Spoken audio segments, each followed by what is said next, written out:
Bienvenido a tu espacio libertario. Este mes de marzo del año 2025 se presentó en el Palacio de Minería el nuevo libro del autor y economista Julio Volvínic titulado De la pobreza al florecimiento humano. Ya daré detalles al respecto del evento, pero desde este momento te digo que te tengo un buen chisme, un chismecito rico. Y esto va en función de que quien presentó el libro fue nada más y nada menos que Julio Moguel. Y precisamente Julio Moguel, como buen tocayo de Julio Volvínic, pues tuvo a bien hacer una elogiosa, incluso a momentos salamera, reseña al respecto de Volvínic y su obra. Pues bien, pasaremos al chisme más adelantito. Ahora, respecto a Volvínic, yo tengo que comentar sobre él que, además de ser una muy notable figura de la izquierda mexicana, pues es también columnista de cierto pasquín inmundo, el único pasquín inmundo que hay en este país.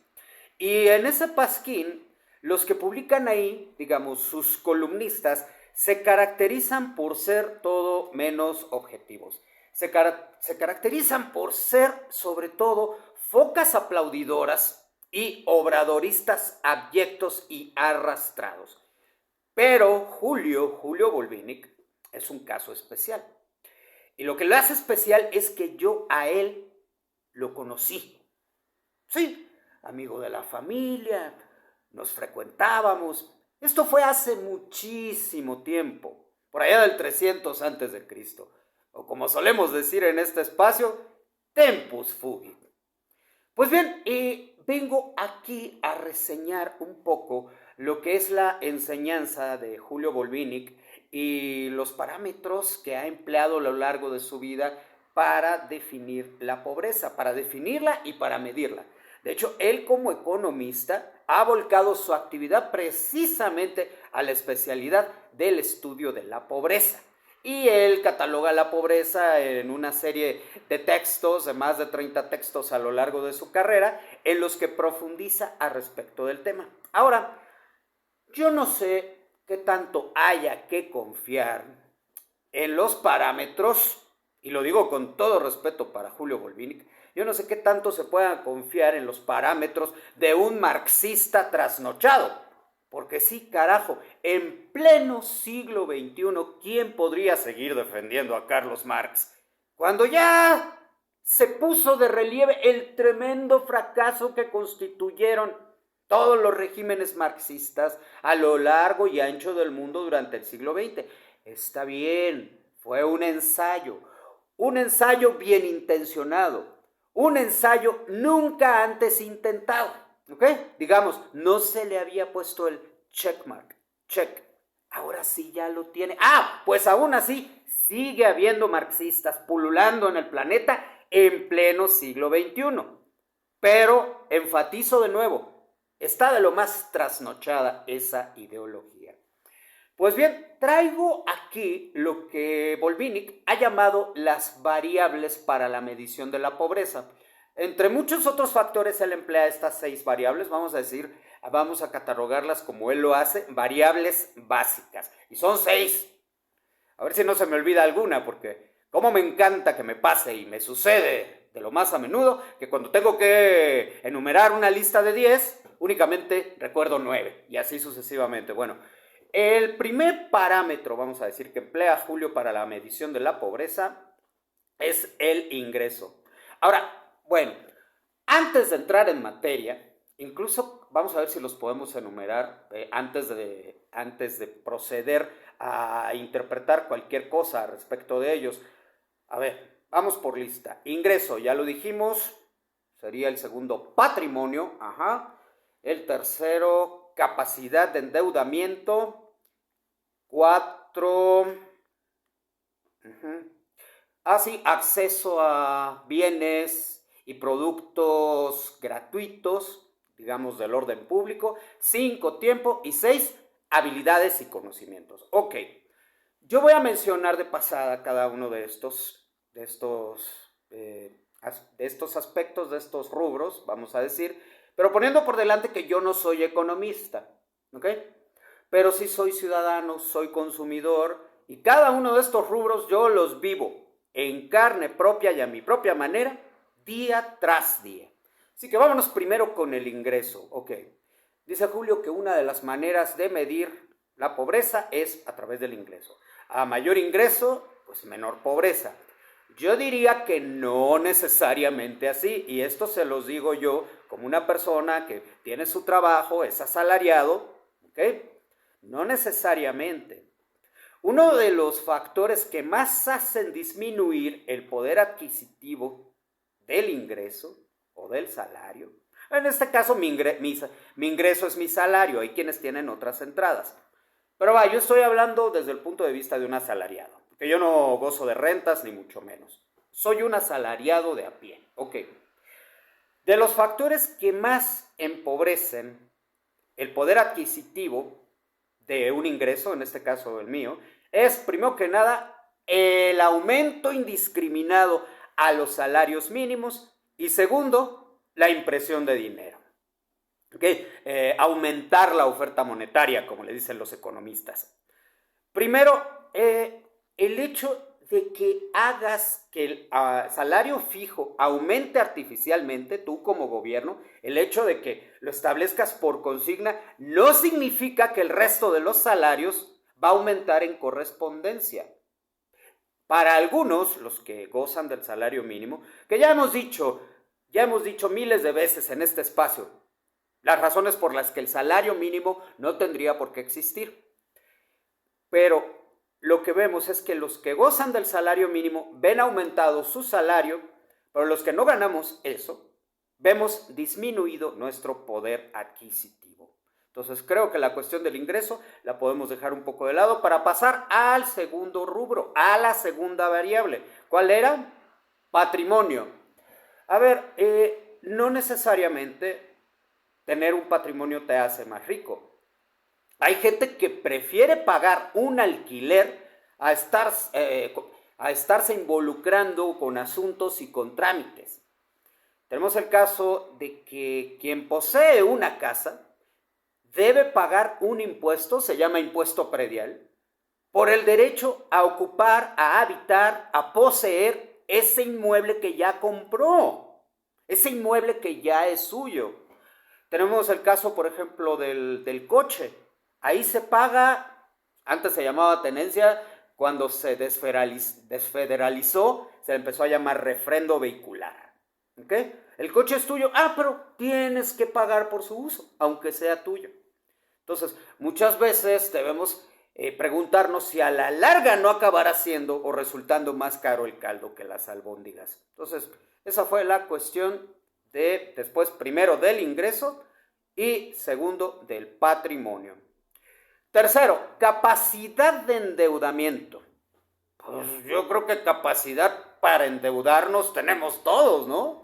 Más bien habría que decir capacidad para cubrir la deuda y en qué plazo.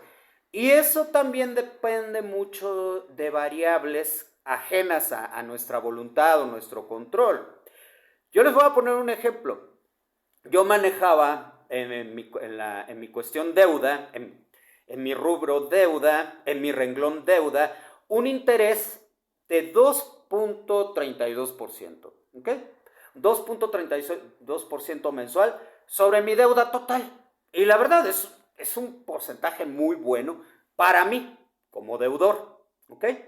Y de repente de un día para otro, por las malas decisiones del gobierno, el Banco de México y los bancos en general, tanto el Banco Central como los bancos en general, tuvieron que, digamos, pertrechar la crisis económica que se nos venía encima, ¿cómo? Aumentando las tasas de interés. Entonces, yo pasé de pagar 2.32 a pagar 3.5.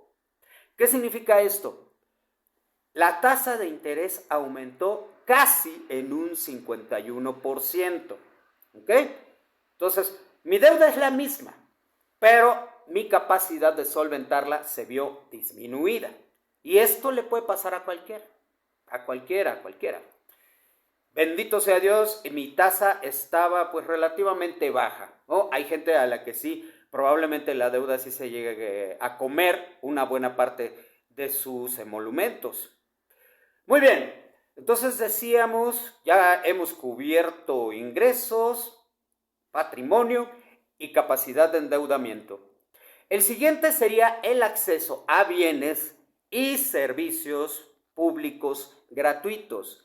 Pero yo me pregunto una cosa desde ahorita, gratuitos, ¿gratuitos para quién? ¿Me estás hablando de educación? La educación se paga. ¿Me estás hablando de salud? La salud se paga. ¿Me estás hablando de servicios públicos? Yo salgo a cualquier otra ciudad de mi país y la autopista que tengo que tomar la tengo que pagar. A pesar de que se cubrió su construcción y su mantenimiento, se cubre de mis impuestos. Entonces yo no entiendo mucho a qué se refieren los rojos, los marxistas, los socialistas cuando hablan de servicios públicos gratuitos o bienes públicos gratuitos. De alguna parte tiene que salir para pagar y ciertamente no es del bolsillo de los gobernantes. Vamos al siguiente factor, tiempo. No, pues si me la pones así, yo soy pobrísimo.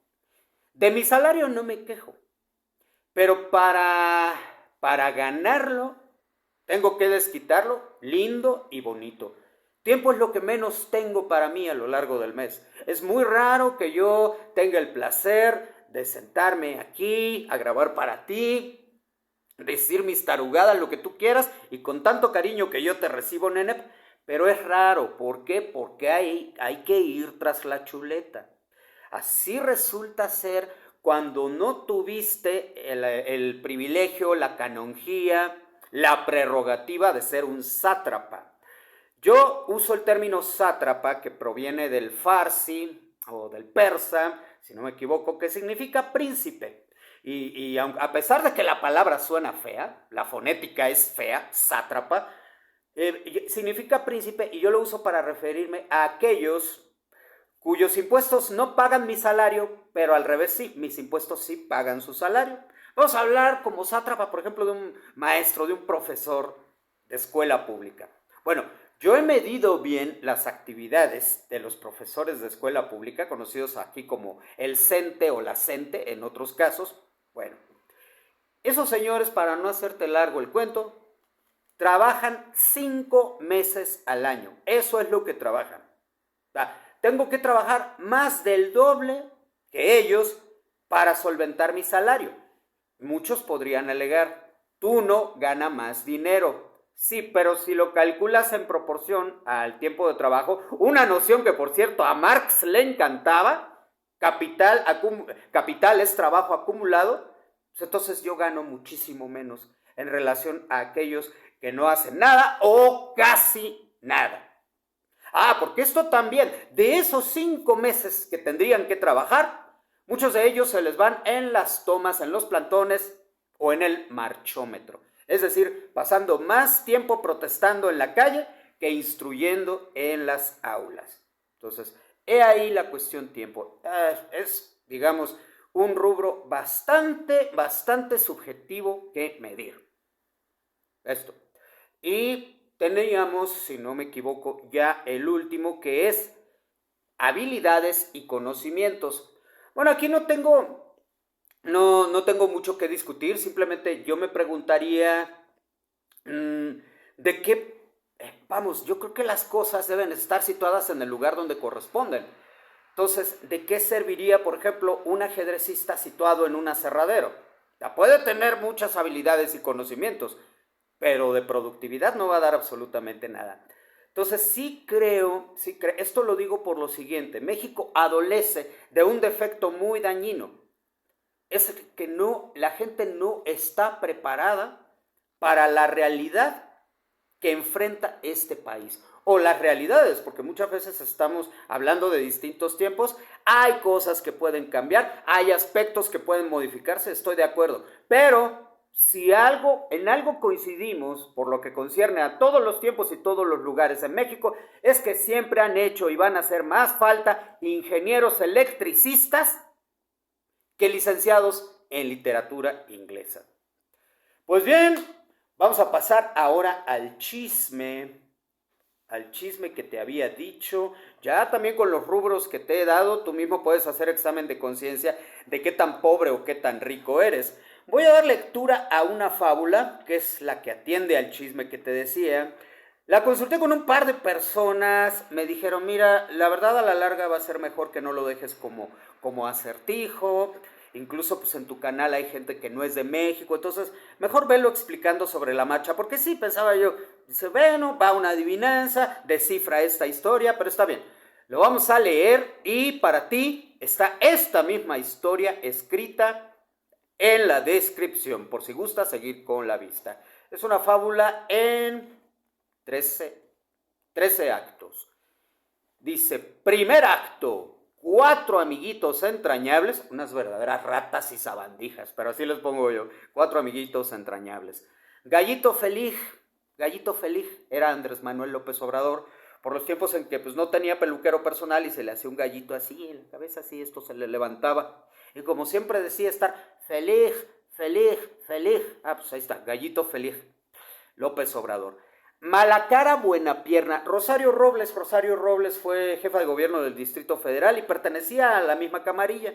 Y todo el mundo alababa sus piernas, que una belleza, pero qué cara, señor, qué cara. O sea, las piernas, ok, pero la cara como que no se correspondía. Entonces la ponemos como mala cara, buena pierna. Ranito Ligón, otro miembrecito de esa misma camarilla. Ranito Ligón, aquí en México, a los Renés, a los que se llaman Renés solemos decirles rana. Bueno, pues este es Ranito. Y Ligón por un episodio que hubo con unas ligas que ya les voy a platicar a continuación.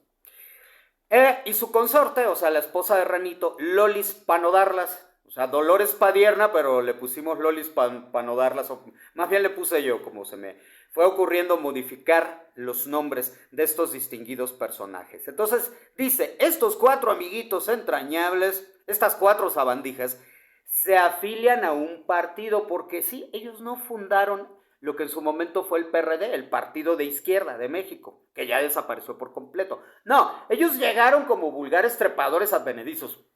Tómala, vamos a incorporarnos al PRD para escalar posiciones, así lo dice aquí, ayudándose los 4 a escalar posiciones mutuamente. Ya habiendo aclarado algunos nombres, yo creo que nos vamos a ir más rapidito.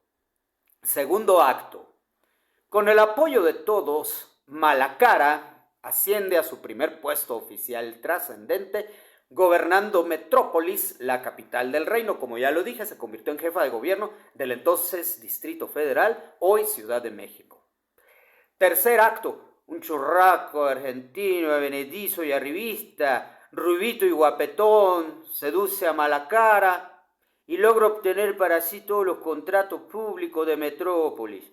Llamemos churrasco quemado al galanazo, porque sí se llama Carlos Ahumada.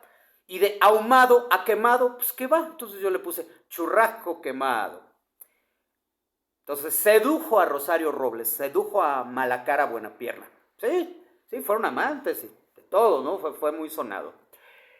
Cuarto acto. Malacara Buenapierna está tan bien empiernada, y esto lo enfaticé a propósito, pues sí, por buena pierna, bien empiernada, con quemado, ¿ok? Que ya no le queda tiempo para atender la cosa pública, por lo que decide pasarle la estafeta a Gallito Feliz, ¿sí? Después de que Rosario Robles deje el cargo, queda Andrés Manuel López Obrador como su sucesor, poniéndolo al frente de Metrópolis, ok. Quinto acto, Gallito Feliz, no conforme con la encomienda, decide que puede aspirar a rey y se pone en acción. O sea, él quiso alcanzar la presidencia de la República. No se conformó con ser jefe supremo del gobierno de la Ciudad de México, no. Ahora voy por más. Porque así es la ambición. Una vez obtienes algo, quieres más, no te puedes quedar a gusto. Sobre todo entre los más abyectos del servicio público y de la política. Bien, sexto acto. Testa lustrosa, fíjense el nombre, testa lustrosa. ¿De quién puedo estar hablando? Yo creo que ya voy a insultar la inteligencia de ustedes si les digo el nombre, ¿no? ¿Okay? Incluso hasta los extranjeros saben que tuvimos a alguien aquí, un personaje muy conocido, al que podríamos catalogar o apodar como testa lustrosa. Mucho lustre en la testa. el vigente y verdadero monarca absoluto del reino aconseja a Malacara Buenapierna y a Churrasco Quemado para sacar de la jugada a Gallito y así compartir el poder los tres juntos. Séptimo acto, el payasito Alburín. Esta no me la supieron ninguno. ¿Quién era el payasito Alburín? No me lo pude creer. Bueno, primero voy a leer completo. El payasito Alburín exhibe en cadena nacional el soborno que Churrasco Quemado entrega a Ranito Ligón de mano a mano. Así es, en la televisión en cadena nacional se proyecta un video donde Carlos Ahumada le está dando dinero a René Bejarano, Bran fajos así, y René hasta se guardó las ligas. En serio, hasta las ligas se guardó en el bolsillo. Bueno, pues esto fue proyectado porque yo llamo el payasito Alburín. ¿Quieren oír un cuento, chamacos? Sí, el payaso broso. Bueno. Octavo acto. Ranito Ligón. Estoy leyendo aquí. Ranito Ligón cae en la cárcel. Claro. Es un delito. Se llama cohecho. Aunque ahora lo llamen aportaciones voluntarias para el movimiento. No, es cohecho, carajo. Está recibiendo dinero de manera ilegal. Ranito Ligón cae en la cárcel y Gallito Feliz lo desconoce públicamente. ¡Qué poca Mauser! Sí lo desconoció. Dijo que él no tenía nada que ver, que nunca habían tenido trato, que jamás lo había visto en su vida. Ni una sola vez lo visitó en el bote. ¡Qué cochina ingratitud! Pero así es la política. Y lo somete al ostracismo, dejando muy triste a Lolis Panodarlas, a Dolores Padierna. Noveno acto. ¿Okay? Churrasco Quemado, cae preso también. Testalustrosa, por su parte, le promete a Malacara Buenapierna una recompensa. Décimo acto. De todo esto se pueden documentar, quedó constancia en las noticias. Ahí está todo. Décimo acto, Gallito pierde en su primer intento de coronarse. Sí, perdió la elección presidencial de 2006, primer intento. Décimo primer acto, segundo intento fallido, o sea, 2012, tampoco ganó. Y Testalustrosa recompensa a Malacara con un ministerio en el gobierno de su ahijado. Al decir su ahijado, pues todos sabemos de quién hablo, Enrique Peña Nieto. Y sí, le dio a Malacara, le dio a Rosario Robles, pues un ministerio, una secretaría. Y ahí estuvo en ese sexenio, completito. Pero para los que no recuerden qué sucedió, vamos a seguir narrando, nos quedan dos actos. 12º acto. Gallito por fin consigue el trono, gana la presidencia 2018. Rehabilita a Ranito, fíjense nada más, lo rehabilitó, poniéndolo al frente de recursos y asignaciones públicas y consuma su venganza contra Malacara. Así es, se vengó de Rosario Robles, se vengó con esos tamaños. Porque viene el 13º y último acto.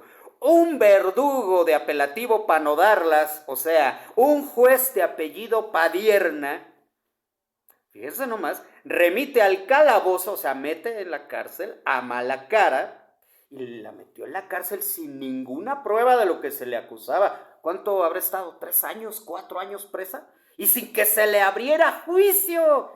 O sea, nada más diciéndole López Obrador, por mis tamaños, para todos aquellos que se metan o quieran meterse contra mí.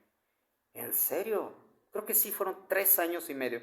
Descubriéndose posteriormente, sí, que en efecto ostenta un parentesco con la muy sufrida y deseosa de venganza Lolita. O sea, este juez es sobrino de Dolores Padierna. ¡Qué casualidad! Díganme las cosas, ¿eh? A ver si la realidad no es la que siempre termina superando a la ficción. ¿Qué historias vemos por aquí? De verdad. Habiendo el relato de esta fábrica llegado a su fin, solo nos queda una pregunta. ¿Cuál sería la moraleja? Pues claro, la más sencilla del mundo. El que esté libre de culpas, que arroje la primera liga. Bien, vamos ahora a la retroalimentación de los neptunianos, o como también los conocemos por aquí, los avisos parroquiales o anuncios parroquiales. Entonces, primero que nada, este espacio extiende una cordial felicitación a Happy Brau hasta Alemania por ser su cumpleaños. Muchísimas felicidades, galán. Calexico Dead nos saluda desde Mexicali. Saludos, Mariscal. Muchísimas gracias por pasarse. Es todo un honor. Nos dice Víctor Alamena de Hermosillo, Sonora. Gracias por tomarte el tiempo para responder a mi pregunta. Estaré pendiente a tus próximos videos. Te lo agradezco muchísimo, Víctor. Me parece excelente que vayas a estar al pendiente de los próximos, porque los anteriores son fatales, de verdad. No te los recomiendo. Yo creo que de los videos anteriores, de años atrás, los más aburridos o los peor calificados, yo creo que serían por mi parte los dos tributos que hice. Tanto el tributo que realicé a Johnny Depp, algunos se acordarán, y el también tributo al cantante británico Albert Hammond. Saludos, repito, Víctor, hasta Hermosillo. Tenemos también unos 3 comentarios de Master. Nos hace un señalamiento. Dice, una calaca es una figura de una calavera o esqueleto usada comúnmente para decoración durante el Festival de Día de Muertos, aunque son hechas durante todo el año. Sí, aunque también coloquialmente cuando decimos ya se lo llevó Calacas es pues ya entró en un problema del que no puede salir, o ya se lo llevó la tristeza, no sé de qué otra manera pudiera expresarse, o simple y sencillamente ya desvivió. Seguimos con las ligas. Ya la voy a dejar aquí. Entonces continúa Master desde su canal Pintura de Costa Rica. Dice, hace muchos años que no voy al cine. Ver cintas ha perdido todo interés. Es lo que tiene el hacerse viejo. Pero es que yo siento que ya me estoy haciendo viejo, tal cual debe, cual merece. El cine creo que es una de las actividades a las que nunca voy a renunciar. Me es carísimo, ¿no?